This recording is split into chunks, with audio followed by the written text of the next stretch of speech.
తెలంగాణ విద్యారంగ అభివృద్ధికి తాము తీసుకుంటున్న చర్యలకు మద్దతుగా నిలవాలని కేంద్ర మంత్రి నిర్మలా సీతారామన్ కి విజ్ఞప్తి చేశారు సీఎం రేవంత్ రెడ్డి.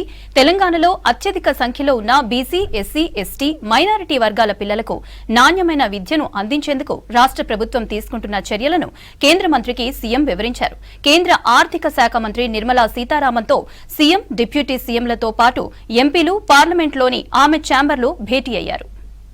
తెలంగాణ వ్యాప్తంగా 105 శాసనసభ నియోజకవర్గాల్లో నిర్మిస్తున్న యంగ్ ఇండియా ఇంటిగ్రేటెడ్ స్కూళ్ల YIIRS ప్రాధాన్యతను కేంద్ర మంత్రికి సీఎం తెలియజేశారు.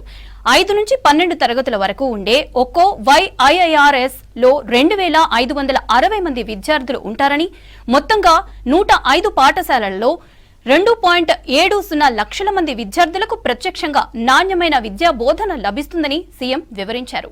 YIIRS లో సమీప ప్రభుత్వ పాఠశాలలకు విద్యా హబ్లుగా ఉండటంతో పరోక్షంగా లక్షలాది మంది విద్యార్థులకు ప్రయోజనం కలుగుతుందని కేంద్ర మంత్రి నిర్మలా సీతారామన్ కి సీఎం తెలియజేశారు.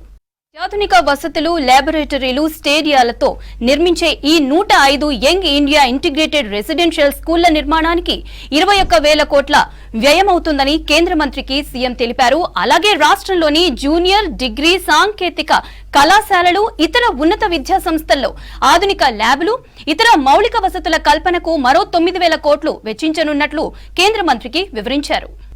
రాష్ట్రంలో విద్యారంగం సమగ్ర అభివృద్ధికి తమ ప్రభుత్వం 30,000 కోట్లు వెచ్చించనున్నట్లు కేంద్ర మంత్రి నిర్మలా సీతారామన్ కి ముఖ్యమంత్రి తెలిపారు.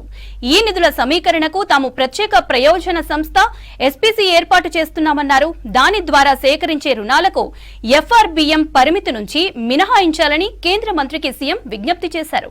విద్యారంగంపై తమ ప్రభుత్వం చేస్తున్న వ్యయాన్ని మానవ వనరుల అభివృద్ధికి చేస్తున్నట్లు పెట్టుబడిగా భావించాలని కేంద్ర మంత్రిని కోరారు సీఎం.